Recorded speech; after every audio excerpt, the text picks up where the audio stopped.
तो ये आ गई है मेरी ट्रेन।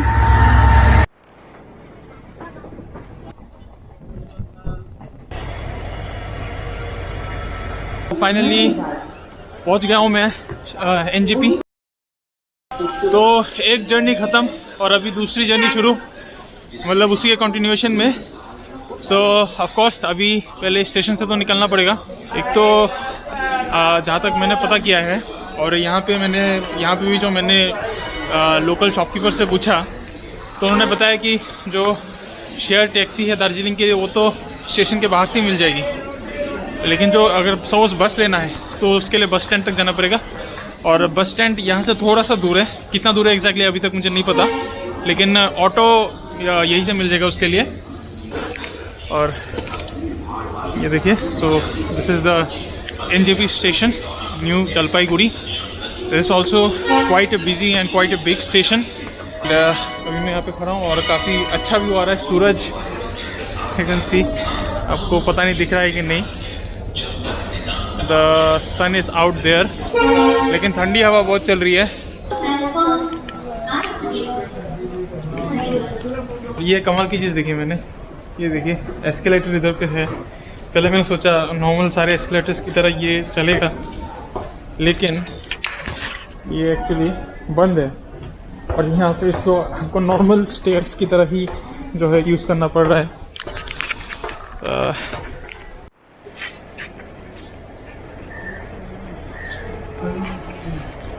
तो अपेरेंटली पता चला है कि इधर से एग्ज़िट है, इधर से फिर उस साइड जाना पड़ेगा and then we will be out of the station. So finally taxi मिल गई मुझे। ये वाला है टैक्सी, 300 रुपीज़ है शेयरिंग में, जो है जो नॉर्मल प्राइस है 300 रुपीज़।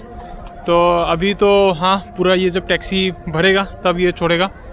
और जो मेरा एक्चुअली होटल है, एक्चुअली हॉस्टल है, वो दार्जिलिंग रेलवे स्टेशन के पास ही है, तो मतलब ऑलमोस्ट मेन टाउन में ही है, तो ये वहाँ तक छोड़ देगा।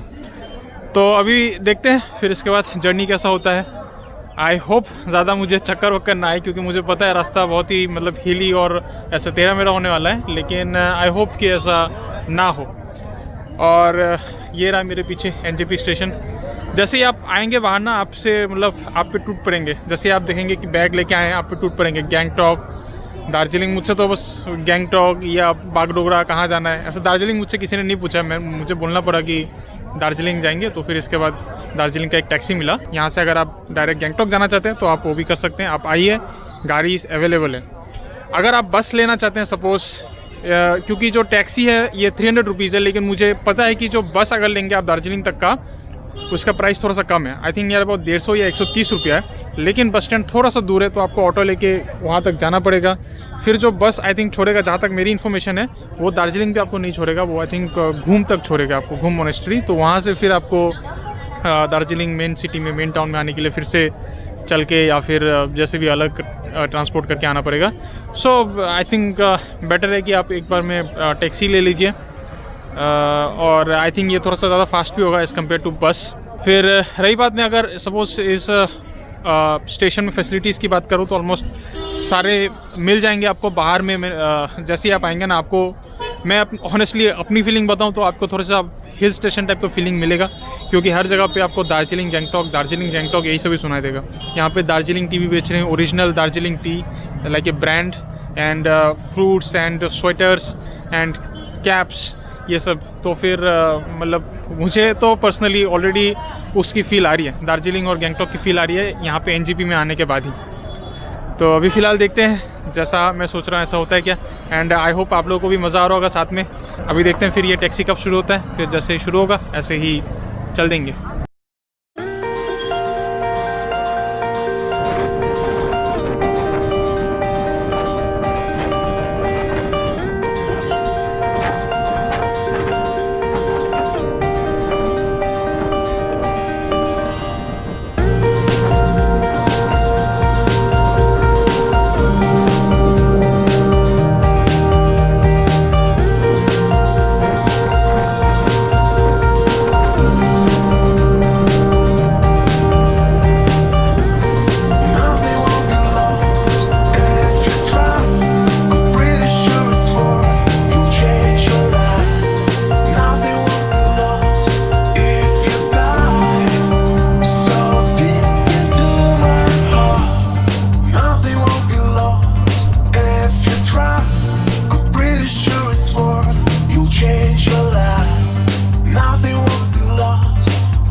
तो ऐसा हो नहीं सकता कि आप सिलीगुड़ी और दार्जिलिंग आएँ और आपको चाय के बागान न दिखे।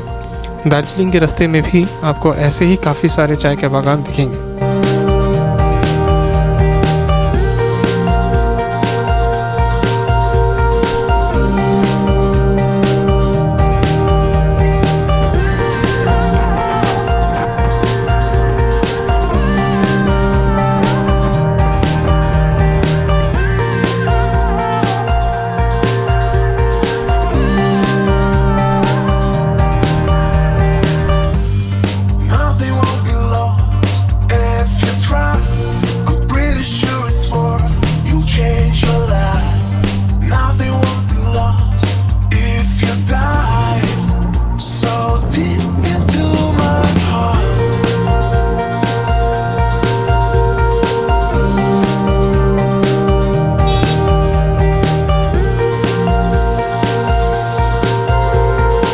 अभी बज रहे हैं 10:07 और अभी ये कुछ 2-3 रेस्टोरेंट्स हैं, उनके सामने रुके हैं। वहाँ से निकले हुए हार्डली हमें 20 मिनट ऐसा कुछ हुआ होगा और अभी हम इसके सामने रुके हैं। रही बात दार्जिलिंग के रास्ते की, तो यह रास्ता बहुत ही अच्छा है। There are no potholes, absolutely nothing, and the road is absolutely smooth. अभी बस हिल्स स्टार्ट हुए हैं, मतलब ये जो जैसे टर्न्स, ट्विस्ट एंड टर्न्स, और जैसे ये ट्विस्ट एंड टर्न स्टार्ट हुए, जो ड्राइवर है उसने ब्रेक ले लिया। तो अभी देखते हैं, मुझे लगता तो है कि आगे का जो रास्ता है ज़्यादातर ऐसे ही ट्विस्ट एंड टर्न्स का ही होने वाला है। पहले मैं कभी आया नहीं हूँ, लेकिन मैं अंदाजे से मैं ऐसा कह रहा हूँ। और अभी यहाँ पे सामने कुछ बहुत सारे ट्रक्स आके खड़े हो गए।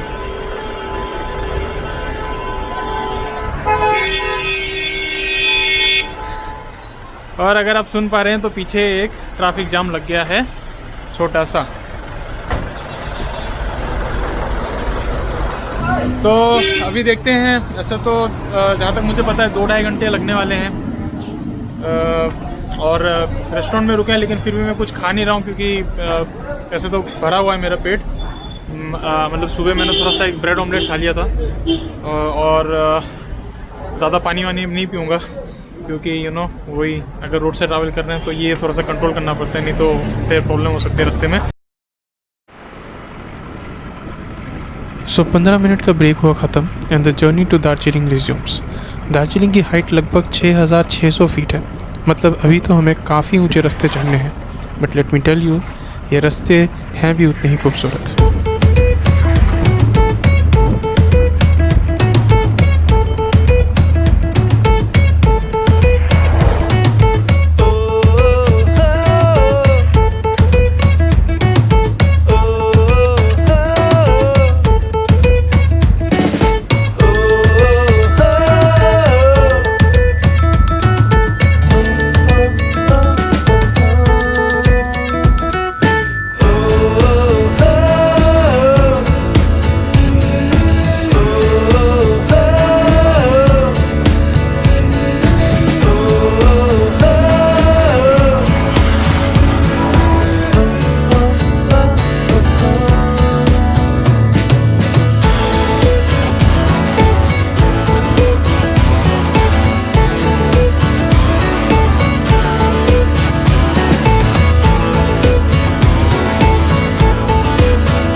तो दाई साइड में जो आप रेलवे ट्रैक्स देख रहे हैं, ये हैं दार्जिलिंग हिमालयन रेलवे के नैरो गेज ट्रैक्स। पूरी दुनिया में मशहूर ये ट्रेन एक्चुअली एक यूनेस्को वर्ल्ड हेरिटेज साइट है। और अभी फ़िलहाल हम पहुंच चुके हैं करशोंग, यानी सिलीगुड़ी से हम लगभग 40 किलोमीटर आगे आ चुके हैं। करशोंग दार्जिलिंग डिस्ट्रिक्ट का ही एक शहर है, जो दार्जिलिंग की तरह ही पहाड़ों में बसा हुआ है। लेकिन आप देख ही सकते हैं कि शहर में काफ़ी चहल पहल है। आपके पास अगर टाइम हो तो फिर आप कर्शोंग को भी अपनी आइटनरी में इंक्लूड कर सकते हैं और कर्शोंग को एक्सप्लोर कर सकते हैं। एंड या Darjeeling is still 30 kilometres away.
तो अभी बज रहे हैं 3:15 और मैं हूँ फ़िलहाल अपने होटल में। सो मैं दार्जिलिंग पहुँच गया था ऑलमोस्ट 1 बजे के आसपास। वहाँ से कुछ 10 बजे के आसपास निकला था। तो आप यूँ समझिए कि ऑलमोस्ट 3 घंटे लगे। बीच में ट्रैफिक जाम भी था क्योंकि रास्ते का मेंटेनेंस चल रहा था। और जर्नी सच्ची बोलूँ तो इतना टायरिंग, प्लस क्योंकि मैं 17 तारीख से ट्रेन में बैठा था, फिर लगातार जर्नी किए ही जा रहा हूँ। एनजेपी में उतरा, फिर एनजेपी से डायरेक्ट मैंने दार्जिलिंग की जो है वो टैक्सी ली, और वो भी 3 घंटे का रास्ता, वो भी तेरे मेरे इतने रास्ते। और it was beautiful actually. The road was quite beautiful, the hills, the views, everything was splendid, superb. लेकिन वो जो ड्राइवर ऐसे गाड़ी चला रहा था, पता नहीं मतलब सो। और जब बहुत ज़्यादा तेज़ चलाएं ऐसे पहाड़ी रास्तों में, so there are you get headache and that dizzy feeling. So जैसे तैसे उसको कंट्रोल किया, मतलब उतना भी नहीं, लेकिन फिर भी मतलब या इट वॉज क्वाइट टायरिंग। तो फिर जैसे तैसे दार्जिलिंग पहुंचा। हाँ, वो अलग बात है कि जैसे दार्जिलिंग पहुंचा और जैसे मैंने दूर से दार्जिलिंग को देखा, मैं वो अच्छे से शूट नहीं कर पाया क्योंकि अच्छे से कैमरा में व्यू नहीं आ रहा था और मैं बहुत टायर्ड भी था। लेकिन जैसे ही एक्चुअली दार्जिलिंग को मैंने मतलब अपनी आंखों से देखा, यू कैन से कि अंदर से एक अलग एनर्जी, एक अलग फीलिंग ऑफ कंटेंट वो जाग उठा। सो आई होप मैं अच्छे से और जगह दिखा पाऊँगा। एक तो सबसे पहले ये मैं होटल दिखा देता हूँ। होटल मतलब ये एक छोटा सा हॉस्टल टाइप का है, डॉर्मेटरी बेड्स हैं। सो लेकिन लकीली अभी क्या है कि इस पूरे रूम में मैं ही हूँ, तो यहाँ पे एक्चुअली 3 बेड्स हैं, मतलब 3 लोग इसे शेयर कर सकते हैं। तो लकीली मैं ही हूँ। और इस होटल का नाम है इंटरनेशनल यूथ हॉस्टल। और ये जो है, अगर आप दार्जिलिंग आएंगे तो रिलायंस स्मार्ट एक है shopping centre, I guess Reliance Smart के जस्ट बगल में ही है, एकदम एडजेसेंट। तो और मेन सिटी के अंदर ही ऑलमोस्ट बोल सकते हैं। स्टेशन यहाँ से बस कुछ ही मिनट की दूरी पे है, दार्जिलिंग रेलवे स्टेशन। और जो मेन टाउन है और मेन जो सिटी है वो भी मतलब इसी रोड पे ही है, अगर आप थोड़ा सा सामने जाएंगे तो। ये एक प्राइमरी रीज़न था। अगर मैं इसकी फेयर की बात करूँ, जो इसका प्राइस है वो मुझे पड़ा है ऑलमोस्ट 330 रुपीज़ पर नाइट। 3 दिन का आता है कुछ नियर अबाउट 1000 रुपीज़। तो ये एक्चुअली मुझे ऑनलाइन में सबसे सस्ता मिल रहा था। मीन्स एक्चुअली सेकंड सबसे सस्ता है, लेकिन जो सबसे सस्ता मिल रहा था वो टाउन से, जो मेन सिटी है उससे काफ़ी दूर था। तो वो मेरे लिए मतलब कन्वीनियंट नहीं होता यहाँ से मतलब इतना दूर ट्रैवल करना। तो फिर एक सिटी में मुझे होटल चाहिए था और वो भी सस्ते में, तो ये मुझे मिला। और फैसिलिटीज़ वो सब देख के मतलब क्लीनलीनेस बुरा नहीं है, ब्लैंकेट्स वॉन्केट्स दे के रखे हैं उन्होंने। और the toilet I have used, the toilet wasn't also that much bad. It was good only for the price, इतना बुरा नहीं है। हीटर भी है। दार्जिलिंग का पानी बहुत ठंडा है, बहुत ठंडा। और यहाँ पे ठंड भी बहुत ज़्यादा है। इनफैक्ट अभी तो स्पेशली विंटर चल रहा है, तो I was literally shivering. I am मतलब 2-3 लेयर्स मैंने पहने, शर्ट, टी शर्ट, फिर जैकेट। तो इट्स क्वाइट कोल्ड एक्चुअली। और मैं अगर जल्दी से आपको बाहर दिखाऊं तो बाहर ऐसा व्यू दिखाने लायक कुछ है नहीं, एकदम कंजस्टेड। आप देख सकते हैं कि यहाँ पे है ऐसा। लेकिन चलता है, कोई नहीं। रूम के अंदर जाने से इट फील्स गुड ओनली, मतलब ऐसा कुछ समझ में नहीं आता, कोई इतना हलचल भी नहीं है एक्चुअली यहाँ पे, मतलब शांति है। इतना क्राउडेड होने के बाद भी एक्चुअली कोई चिल्लम चिल्ली नहीं है, तो ये भी ठीक है। और अच्छा ही नेबरहुड लग रहा है ऐसे। होटल रूम में तो ज़्यादा रहना नहीं है, मतलब it's not actually bad. It may look bad from here, जैसे मैं शो कर रहा हूँ, but it's not actually bad जैसे मैं हूँ, तो इट्स क्वाइट वर्केबल। सो या I got it for 330 something. वो 400 भी चार्ज कर सकते हैं, डिपेंड्स, कभी कभी रेट चेंज भी होता है।